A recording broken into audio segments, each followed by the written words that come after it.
Incoming transmission. Welcome to True Spies. Week by week, mission by mission, you'll hear the true stories behind the world's greatest espionage operations. You'll meet the people who navigate this secret world. What do they know? What are their skills? And what would you do in their position? This is True Spies. This is vengeance. I mean, it's human nature. It's that revenge. I can't tell you how many of our friends we saw killed in the operations that went on out there. This was personal. Episode 8, True Narcos.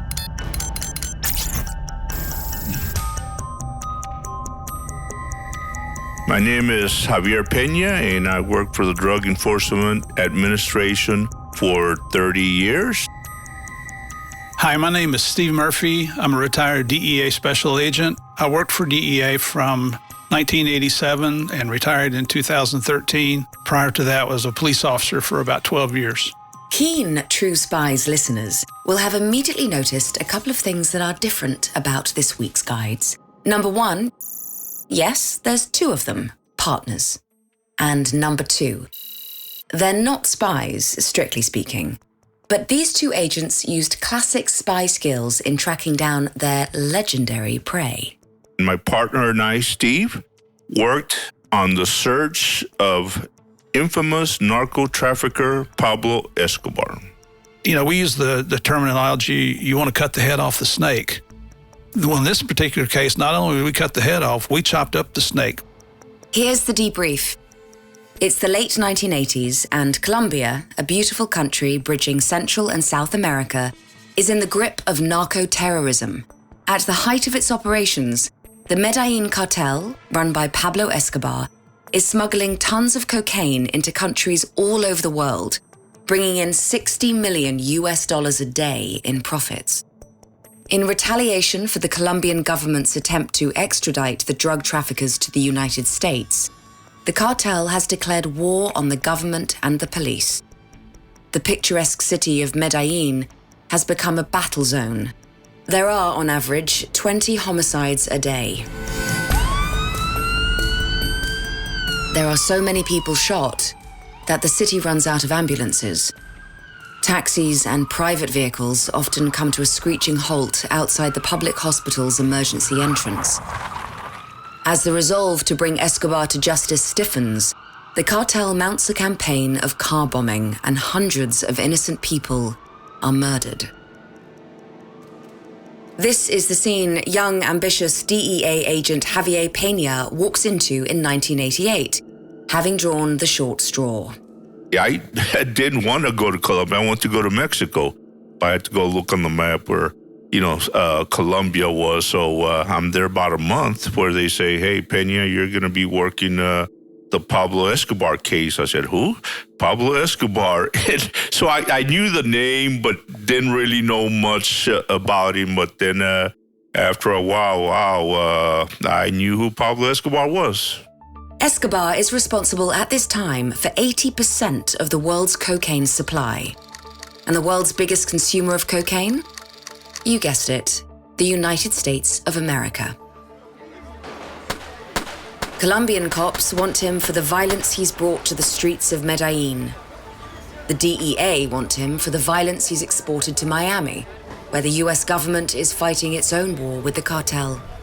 With DEA, we go after the biggest traffickers. You're not looking for the low-level dealers. You're looking for what we call climbing the ladder. So if you do arrest somebody, you're looking to maybe flip them into becoming an informant, gleaning all the information that they have available, and then you want to keep going up to that ladder so that when you take out an organization, you're just not taking out the people at the lowest level. You want to take out the entire organization.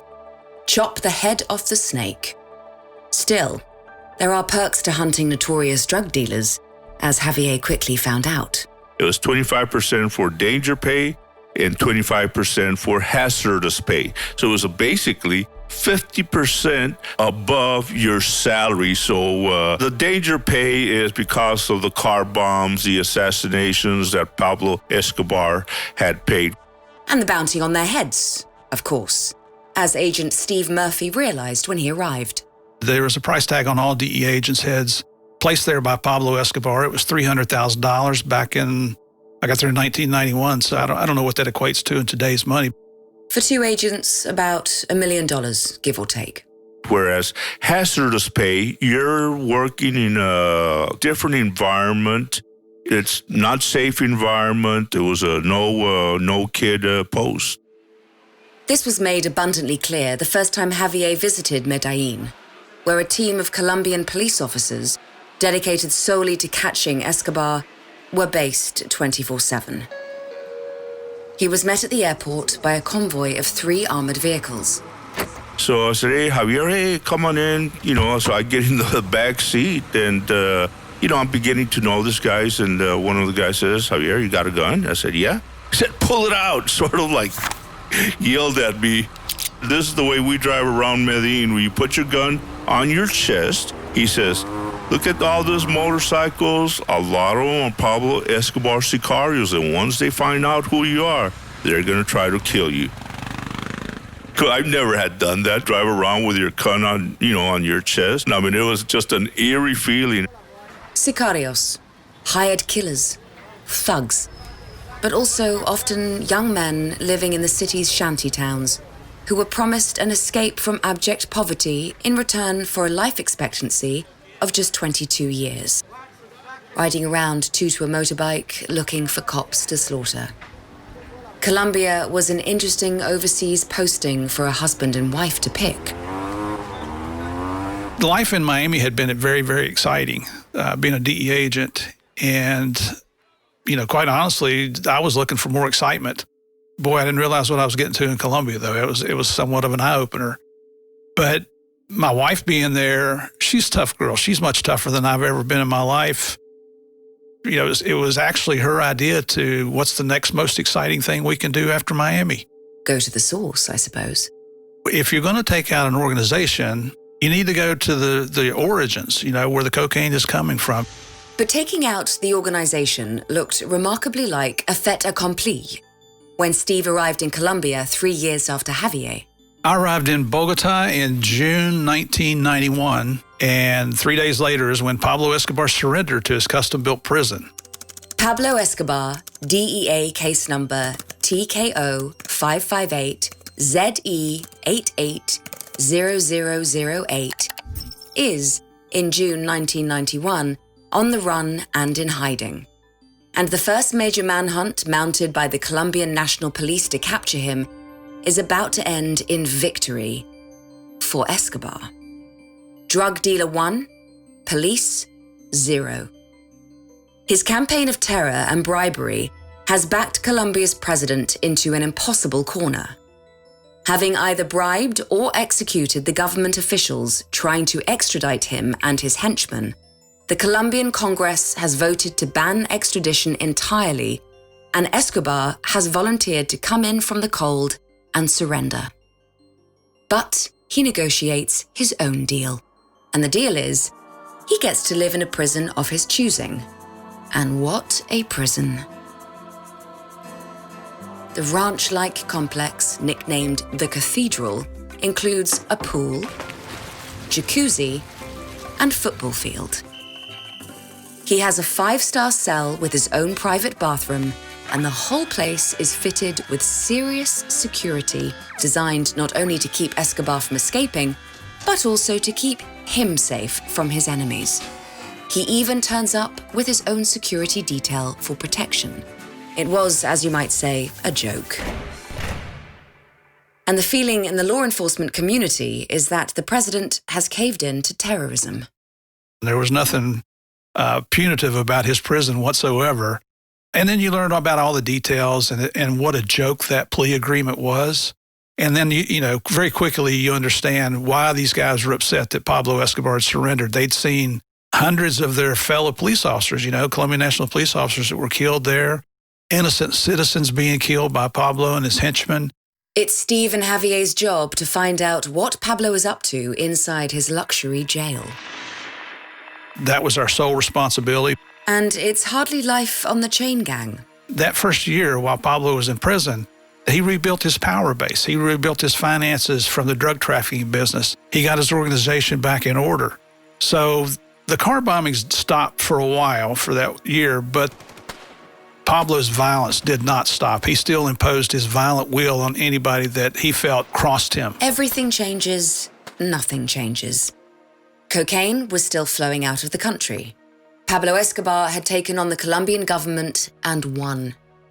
And then, barely even a year into his self-orchestrated sentence, power and greed got the better of him, and he murdered 2 of his business associates inside his private prison. Feeling they couldn't let this slide, the government sent in officials to investigate, who were then taken hostage. Hundreds of Colombian troops swarmed the premises to rescue them, and Pablo Escobar escaped with a handful of other inmates through a conveniently placed tunnel. Well, the very next day is when Javier and I moved from Bogota to Medellin. And that's where the next scene starts. But let's zoom out of Colombia and Medellin for a bit and focus on our DEA agents, Javier and Steve. How did they end up here?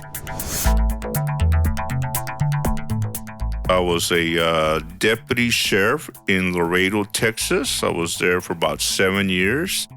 And I started working in 1977.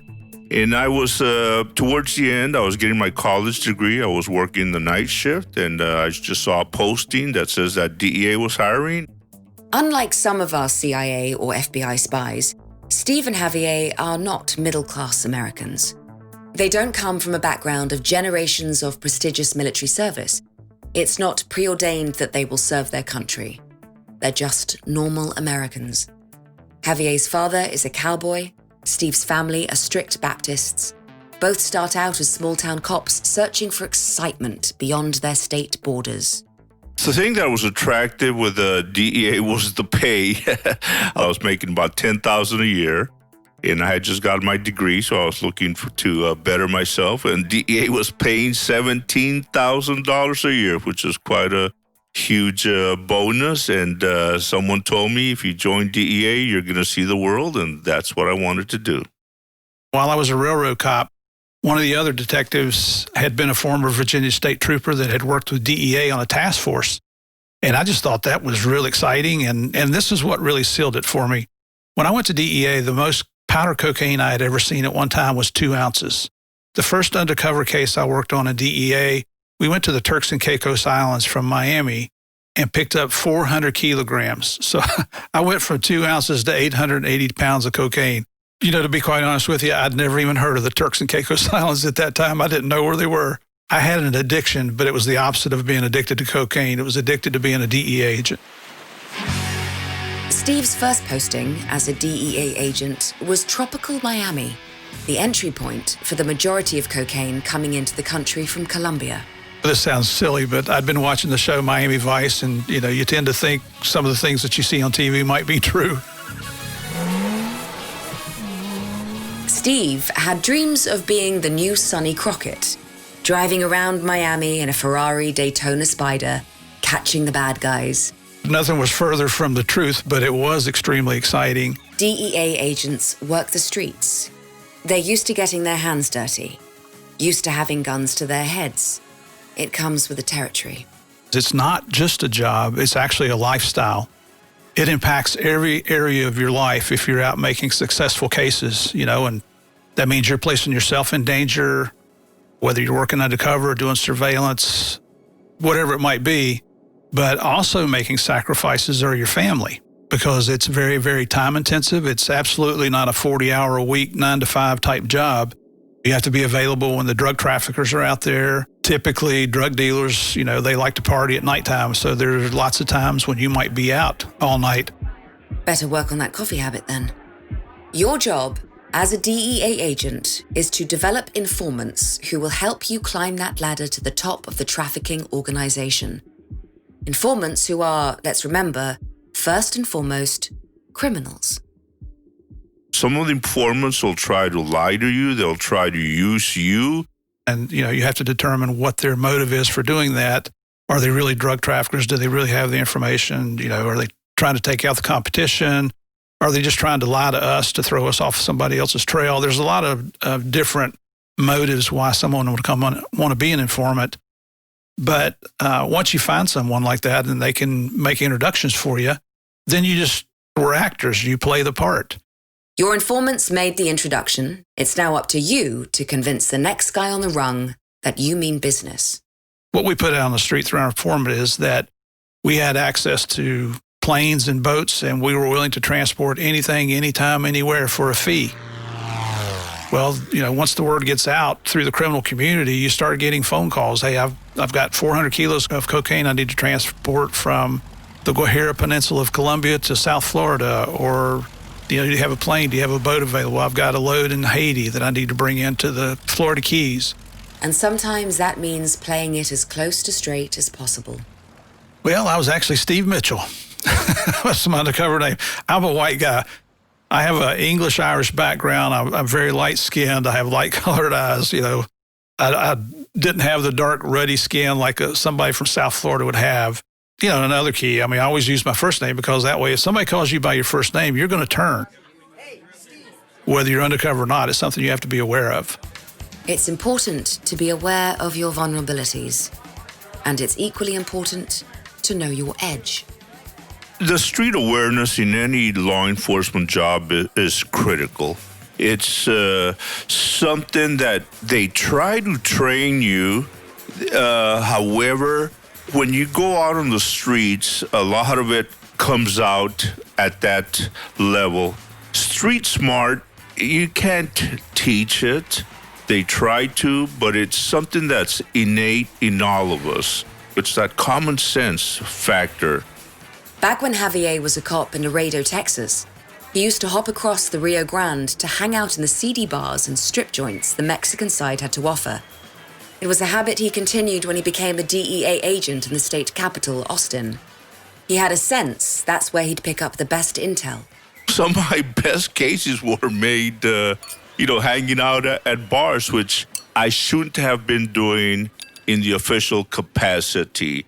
Then again, hanging out in seedy bars might just have saved his life. I remember walking in to a hotel room undercover, which we shouldn't have been doing nowadays. That's not safe to do. But, it's Friday afternoon, everybody wants to go home. Peña, let's get the deal done right away. It's a simple buy bust. You go in, the guy's got the heroin, and we're going to arrest him, So make sure you do it quick because we all want to get out of here. It's Friday afternoon. No problem. I walk in. The first thing that the crook does, puts a gun to my head and says, if you're a cop, you're the first one I'm going to kill. Freeze frame. You've broken the rules. You've rushed a deal. And you've forgotten the first rule of undercover work. Don't be complacent. And now, there's a twitchy drug dealer with a gun to your head. This scenario didn't come up in training. What are you going to do? Rewind the last 3 minutes on double speed. There, that's it. You've got it. I noticed he was a Mexican from Mexico. He's mentioned something about Nuevo Laredo, which is right across Laredo, and my street mode goes into effect. And I start naming off some of the city bars, which I'm not proud of, that I used to hang out in Nuevo Laredo. And wow, he recognized the names. And all of a sudden, I could see that gleam in his eye. He puts the gun down. He tells the other crook, hey, he's not a cop, man. He hangs out at all these bars I hang out. So he started hugging. And obviously, later on, once he relaxed, I got the jump on him and I arrested him. Well done. A close call. It sounds exciting, right? Pretending to be the bad guys, negotiating drug deals, turning suspects into informants. But could you keep your wits about you with a gun to your head? What about when it's pointed at your partner? We have the ability to focus on a mission and to stay focused on that mission. Even when you become discouraged and you're seeing friends being killed, you still have to maintain your focus and do what's right. You have to have unquestionable integrity, because if you're caught lying, you've just given up your integrity and you can no longer testify in court. You have to be forward thinking. You can't just look at what's in front of you and think, okay, if I take this guy down, he's out of the way.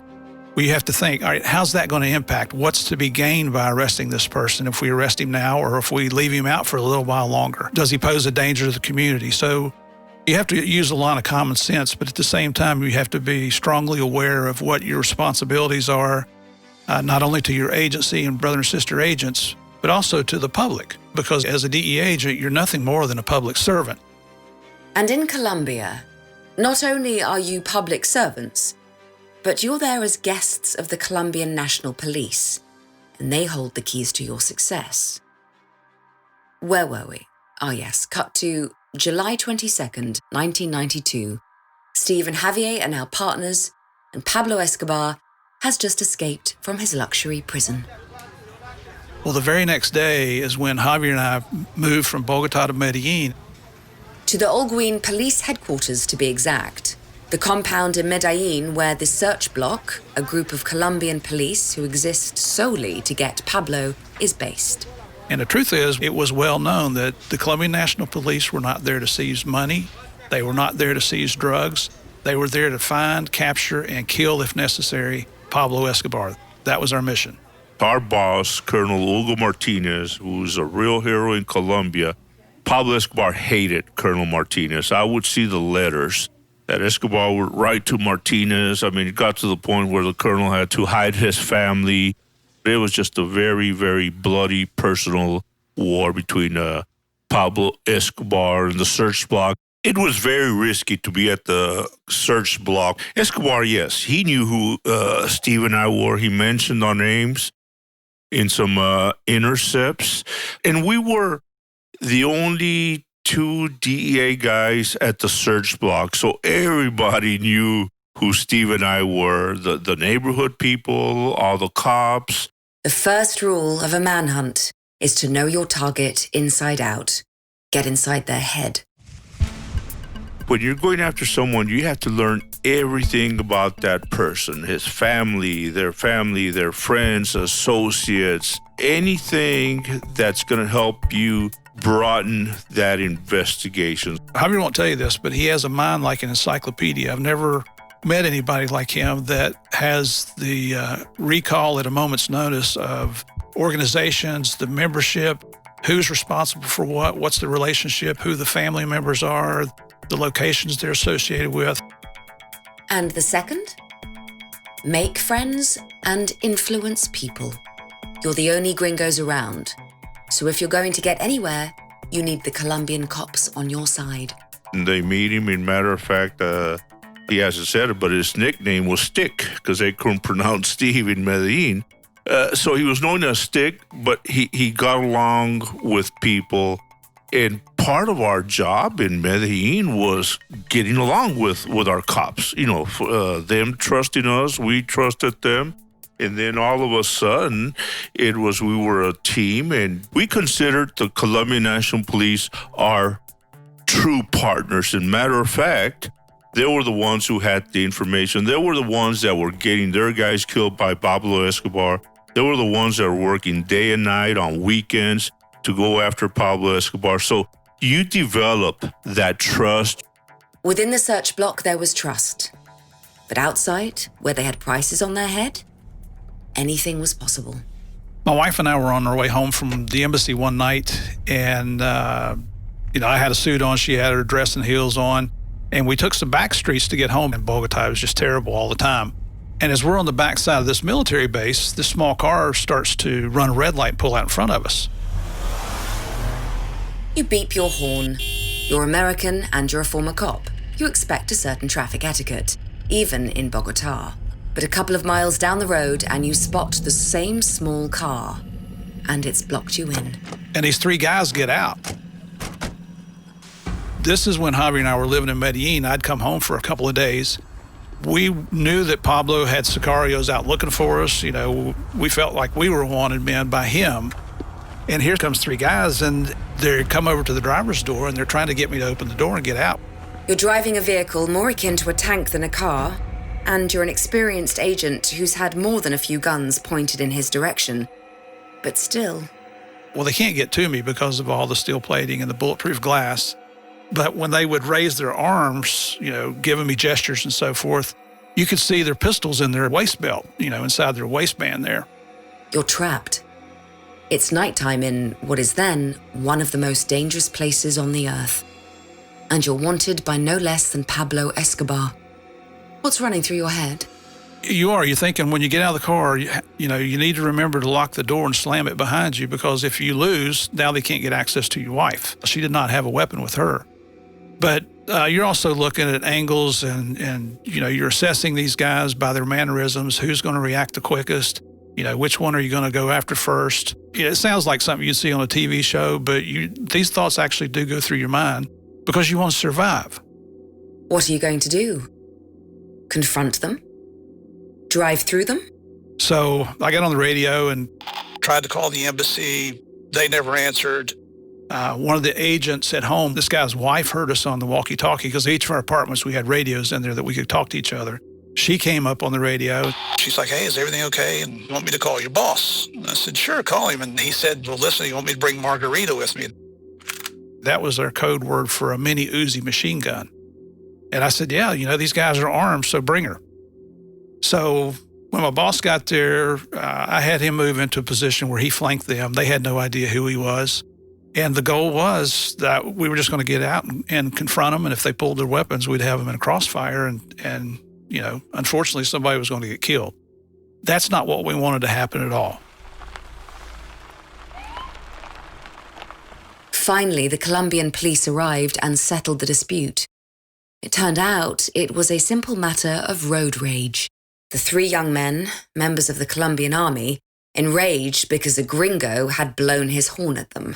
But, I didn't know their military. I didn't know who they were. In my mind, I'm thinking I'm working with a search block in Medellin. These are probably three sicarios. And in a fight between an Uzi and three guys with pistols, I'd put my money on Margarita. Wouldn't you? But it's getting on, and you want to know about Pablo, don't you? Well, it turns out that nobody has a clue where he is. We knew something was wrong. We just could not figure out the frequency. We could not figure out, and we had the best technology systems out there. The signal has gone cold. The drug deals continue.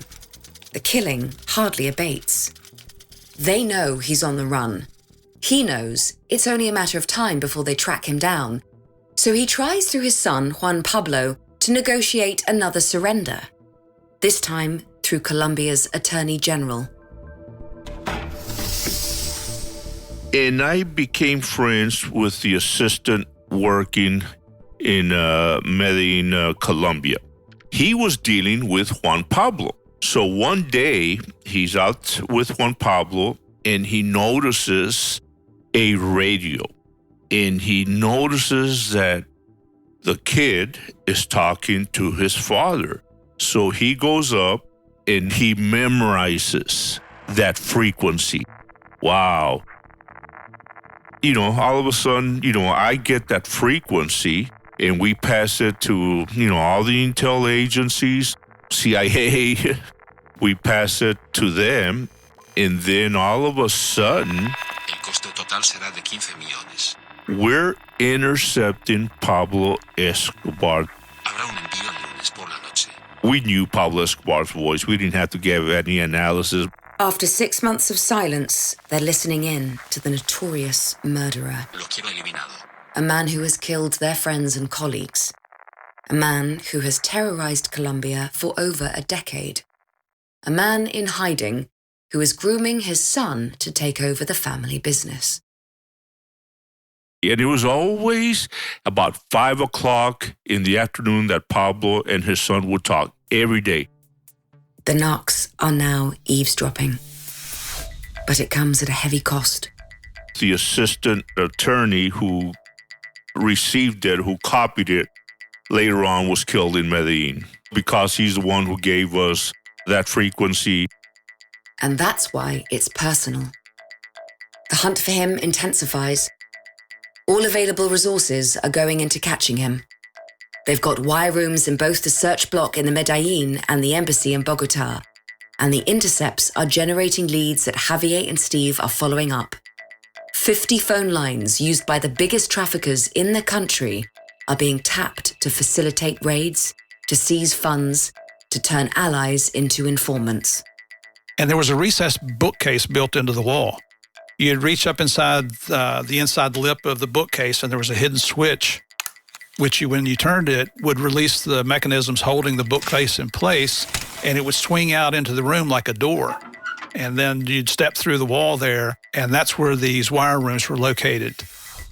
Of course, there were other exits out of the wire rooms in case there was an emergency and so forth, but I just, when I first saw that, I'm thinking, wow, this is really like I Spy kind of stuff, It was, I'd never seen anything like that. In the 8 months since Escobar's escape, 136 police officers have been killed in the line of duty by Escobar's hitmen. The death tolls throughout the country have also increased. Colombia sees its deadliest year, with nearly 29,000 homicides. In Medellin and Bogota, 112 civilians have died from random car bomb attacks, 427 injured. But Escobar's world is shrinking. In a classified report prepared by Javier and Steve in March 1993, they note that Escobar is worried and under extreme pressure due to the police's constant everyday operations aimed at arresting him. They are targeting his accountants, lawyers, and financiers as well as his sicarios. Authorities seized more than $14 million of the drug dealer's assets. A total of 25 of Escobar's loyal hitmen are wiped out. 95 others are arrested, and 22 voluntarily surrender to authorities. Colombians are tired of the violence, tired of living in fear, and so the tips are flooding in to the 1-800 line our agents have established. Working with the U.S. State Department, we were able to offer a $5 million reward, $5 million U.S. cash, not Colombian pesos, which, that resulted in tons of people calling in with tips or potential leads. And, the thing was they wanted to talk to the gringos. They didn't want to talk to the Colombian National Police because they felt there might have been a certain level of potential corruption there. Which is how Javier wound up dancing with the girl in the red dress, taking out a dangerous sicario. It was a Saturday night. It was my informant, and she would not talk to any police officers. She would only give me the information. It was one of Escobar's sicarios who she had located, who was at this bar dancing. And I remember the police says, Javier, man, we hate to do this to you, but you got to go, man. You got to go with us because we're looking for that guy. We need to go get him. So the discotheque, I walk in, and it's tons of people. She told me what dress she was wearing. I recognized her. She recognized me. Went up, talked to me. She pointed to me, and the dance floor was crowded. The music is loud and pulsating. She leads him to the dance floor, gets up close to the target, and indicates with her eyes a skinny teenager locked in an embrace with his dancing partner. I was able to take my gun out, put it to his head, and all of a sudden he starts fighting. So by this time, a couple of guys came in, police officers helped me, we subdued him. Got him. A scene straight out of a movie or a TV series. And obviously the girl in the red dress got some money out of that. And a dance with an undercover DEA agent. And I got to dance with her. Very beautiful, beautiful lady, too.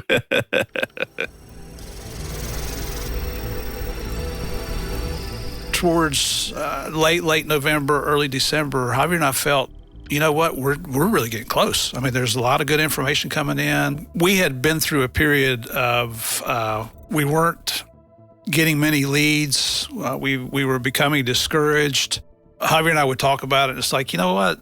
We just regular the guy go ahead and give up, and just let him go back to his custom-built prison. At least the car bombs will stop and things like that because we're just not making any headway. But then, we would see our friends that have been out on operations and several of them were being killed. And, you'd see their families at the funerals. And it just renewed our resolve to get our focus back on mission, and get back to work and quit feeling sorry for ourselves. But their efforts are beginning to pay off. They have the frequency and they have the technology to pinpoint his location. I don't know that this is widely known. We don't make a secret of it, but the government of France actually donated several vans to the government of Colombia. And in these vans, they contained the state-of-the-art equipment that we call radio directional finding equipment. That means triangulation. A frequency comes in, and if Escobar stays still long enough, they have his location. But here's the catch. If you're talking about a compressed area within a city environment, it could be several city blocks large. And if they're apartment buildings and so forth, I mean, there's just thousands of locations where he could be located. The proverbial drug dealer in a haystack. He's got the whole sprawling city to hide in. They've got a huge margin of error. So to refine that margin of error, they had handheld antennas with monitors attached to them. And the way you use these antennas is you would ride down the street holding that antenna out the window as you're driving along, And that's what happened on December 2nd, 1993. Escobar is making a call. A signal has come in. The radio tracking equipment has given a location. The Olivos neighborhood, west of Medellin, Carrera 79. A Colombian police officer, who just happens to be the boss's son, has taught himself how to use the equipment and is now driving down Carrera 79, holding the antenna out of the window. As he's driving down the street, his equipment is indicating for him to look over, and he looks up and he can see Pablo Escobar looking out a window talking on his radio telephone. And it's not like Pablo's talking to his son and all of a sudden he says, "Oh, there's something strange. There's somebody holding an antenna out the window." There was no indication that Pablo recognized or realized what was going on the street. So the only explanation we'd ever been able to come up with is that Pablo was so engrossed in his conversation with his son, he didn't realize what was going on right in front of his eyes on the street below. Perhaps he got sloppy. Having evaded capture for 18 months, perhaps he thought he was cleverer than they were. Either way, he's messed up. And this time, he's not getting away. Steve is at the search block with his boss, Colonel Martinez, when the call comes through. So Colonel Martinez is talking to his son, Lieutenant Martinez, and he's telling him that, "Hey, we think we found Pablo with zero margin of error here." And so the colonel is saying, "Listen, secure the location. We'll mount the troops up. We're going to head out that way. But whatever you do, don't let him get away." 600 armed police officers surround the building where the great, powerful Escobar is holed up with just one guard for protection. A sign of how weak his organization has become. He tries to make a dash off the roof. The police order him to stop. He shoots at them, they shoot at him, and he is caught in the crossfire. We go up to the third floor, and I can see on the roof out there the police officers that are our best friends. They see me, they all start yelling "stick," and they're holding their rifles up in the air. They're confirming that that's Pablo Escobar. While I was standing on the roof, Pablo's mother and sister showed up. And so I'm watching them from the roof and watching their reactions. Eventually, they allow Pablo's sister to see him. When I saw her reaction, I knew for sure, without a doubt in my mind, that was Pablo Escobar had been killed that day. This is vengeance. I mean, it's human nature. It's that revenge. That overall concept of Pablo Escobar is finally dead. It meant a lot to me. Shouts of "Viva Colombia" echo across the country. They've cut the head off the snake. The Medellin cartel is annihilated. An unprecedented total takedown of a crime organization. Believe it or not, that was a first in international law enforcement. But did it really make a difference when all's said and done? The death of Pablo Escobar made a lot of difference because of all the innocent people he killed.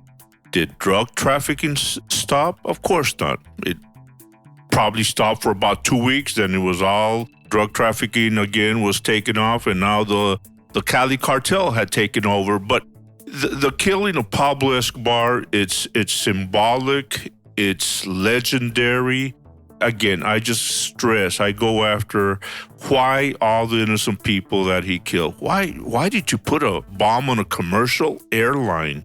I'll never forget that one. Why did you kill your next president of Colombia? What about all these innocent kids?